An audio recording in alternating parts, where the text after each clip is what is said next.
ከናርሲሲስቶች ጋር በትዳር የኖረን ሴቶች በኋላ በጣም ቆይቶ የገባን አንድ እውነት አለ። ይሄ እውነት ደግሞ እነዚህ ሰዎች ከነፍሳቸው ተጠይፈው የሚጠሉት እኛን ሚስቶቻቸው የነበርነውን ብቻ ሳይሆን የሴት ፍጥረትን በሙሉ ነው። እነዚህ ሰዎች ወዳጅነታቸው፣ ፍቅራቸው፣ ኮሚትመንታቸው ከወንዶች ጋር ነው። ሴቶችን አግብተው የሚወልዱት ሽፋን ለማግኘት ነው። እውነቱን መናገር ቤኔፊት ስለማያደርጋቸው ነው።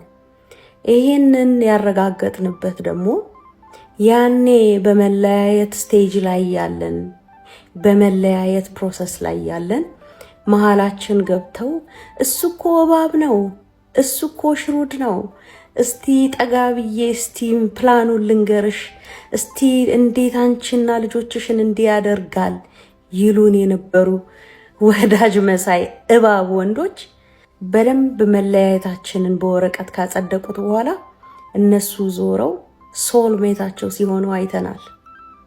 ይሄ የአንድ ሰው ቤት ታሪክ አይደለም። የሁሉም ናርሲሲስቲክ አቢዩዝ የነበረበት ቤት ታሪክ ነው። ካሁን በኋላ ዝም አንልም። ካሁን በኋላ እውነቱን እንናገራለን።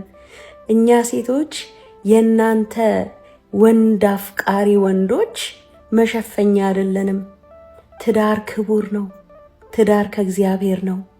እናንተ እየመጣችሁ ግን ወንድን የምታፈቅሩ ሴቶችን እያገባችሁ እየወለዳችሁ የእናንተ ኃጢአት መሸፈኛ አታደርጉንም። ገብቶናል፣ ነቅተናል፣ በደንብ ገብቶናል። ዲኤል ይባላል። ዳውን ሎ የምትጫወቱ አፕ ፍሮንት እናመጣችኋለን።